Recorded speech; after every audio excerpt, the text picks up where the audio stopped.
Hello and welcome back to the Fantasy Playmakers. What's up, guys? In this video, I'm going to be going through my final set of Week 15 positional rankings. So I've already gone through the running backs, wide receivers, and quarterbacks.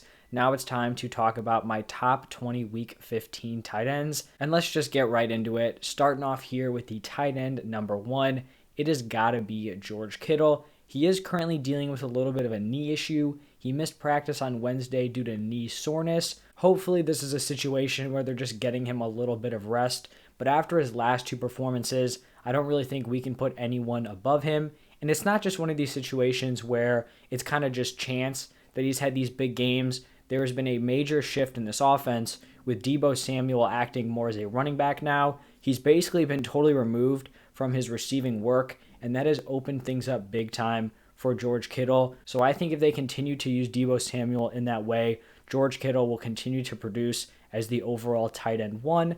After him, it is going to be Travis Kelce. Has definitely had, some lesser performances as of late, but I still think, we got to trust in his role in this offense. We know he's a top tier tight end, and obviously, ranking him at number two shouldn't seem like an insult, but when he's been a locked in tight end one for the last 3-4 years, it kind of does. So he's at number two. Then at number three, I have Mark Andrews. We don't really know what's going on with Lamar Jackson's injury. I would expect him to play, but even if he doesn't, we saw Lamar go out and Mark Andrews still put up monster numbers in week 14. Then I've got Rob Gronkowski here at number four. Ever since he came back from injury, the man has just been a straight up baller. He's seen 8+ targets in all four of those games since he's come back. They're going up against the Saints, a decently tough defense, but I still expect Rob Gronkowski to produce. After Gronk at number five, it is going to be Darren Waller, and he is still dealing with that knee injury. He was a non-participant on Wednesday, hasn't really practiced since that injury occurred, and he's actually dealing with knee and back issues, so not really looking great for him to play this Sunday, but if he does play, he's going to slot in here at number five. If he's fully healthy, I could totally see an argument for him above Gronk or Andrews, but that injury uncertainty does leave him here as the tight end number five. At number six, I have Dawson Knox. The man just continues to produce. Last 4 games, he's had 3 big performances. The one game he hasn't produced in was that crazy windy game against the Patriots. So I feel like we've got to give everyone in that offense a pass for that game. We saw the Patriots only throw the ball 3 times. Obviously, it was definitely affecting the Bills' passing attack. So Dawson Knox just continues to put up fantasy numbers, and I think he's established himself as a mid-tier tight end one.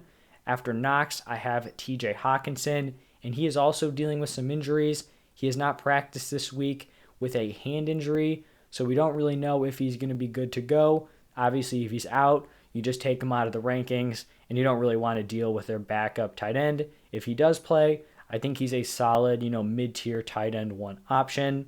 Then I have Mike Gesicki here at number 8. He hasn't had some of those huge ceiling games that we saw earlier in the season, but this is a great matchup against the Jets. We have Tua playing at a much higher level as of late, so I think he could be a very strong play this week. At number 9, I have my guy Pat Freiermuth. He just continues to get into the end zone. It's a little bit concerning because when you're looking at his numbers compared to Kyle Pitts, who I have here at number 10, Pitts is blowing him out of the water in terms of yards, but Pat Freiermuth just keeps getting into the end zone. Kyle Pitts can't find the end zone. I think there's going to be some sort of correction moving forward. I would be shocked if Pitts finishes this season with only 1 touchdown. And I think the reason why I'm a little bit concerned about Kyle Pitts' touchdowns, and I'm not saying concerned like for the future, this is going to happen every single season, but just this rookie year, is that in this Falcons offense, we have seen top weapons struggle to get into the end zone. Julio Jones was never a guy who was scoring double-digit touchdowns. Even when you're looking at his volume and opportunities, he probably should have been. So I'm just going to keep riding the hot hand here with Pat Freiermuth, but there could be a little bit of a shift if Kyle Pitts can finally get into the end zone. I have Dallas Goedert here at number 11, coming off of a massive game before their bye week, but we have to remember that was with Gardner Minshew at quarterback. That was not with Jalen Hurts.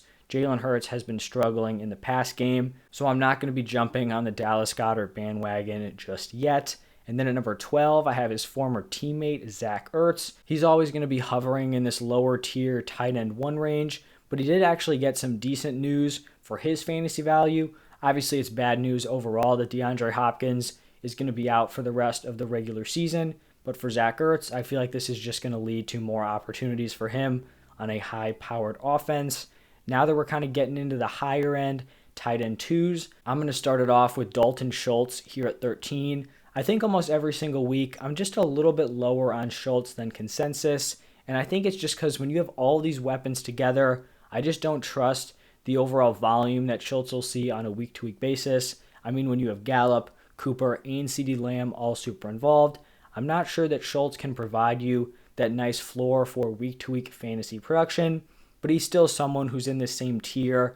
I mean, honestly, you could probably make an entire tier from Freiermuth at number 9 to Dalton Schultz here at 13. So, there's just a little bit of room in between these players. It's not like he's just being dropped super low. They're all pretty close together.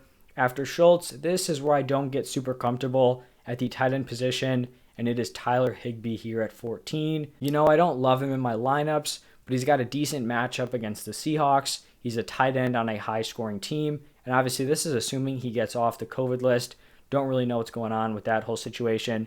COVID has hit the NFL super hard the last few days, as we can see here at number 15 with David Njoku. When I'm recording this, he is still currently on the COVID list from last week, but then earlier this week, we saw the other tight end, Austin Hooper, go on the COVID list. So if David Njoku is now able to come off, it looks like he'll be operating as kind of the clear-cut tight end 1, which could lead to some fantasy production.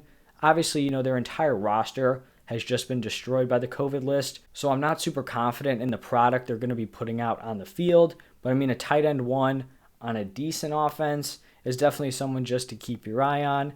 I have Noah Fant here at 16. I go through this spiel every single week. Very talented player, has the skill of someone who could be a mid-tier tight end 1 on the right offense. Unfortunately, this Broncos passing attack is just not going to get it done. So he slots in here as like a high to mid-tier tight end 2. At number 17, I have Cole Kmet. I just don't trust him with both Allen Robinson and Darnell Mooney healthy. At number 18, I have Tyler Conklin, and he was someone who I thought would have a little bit of a bigger role once Adam Thielen went down. We didn't really see it in the first game without Thielen, but who knows, maybe he sees an uptick in volume here in week 15. Then I have Gerald Everett at 19. Continues to be a factor with the Seahawks, just hasn't broken through with that consistency. And then the final player in my rankings, here at number 20, it's going to be Hunter Henry, someone who saw a lot of touchdown upside early in the season, hasn't really come through the last few weeks, and when you're only relying on touchdowns, it makes it very hard to trust you in fantasy lineups, especially on an offense that's probably not going to throw for an absurd amount of touchdowns. But that is going to wrap it up for my top 20 Week 15 tight ends. If you enjoyed the content, do me a favor, hit that like button and subscribe to the channel. Also, if you like this video, go check out my running back, wide receiver, and quarterback rankings. Thank you for stopping by, and I'll see you in the next one.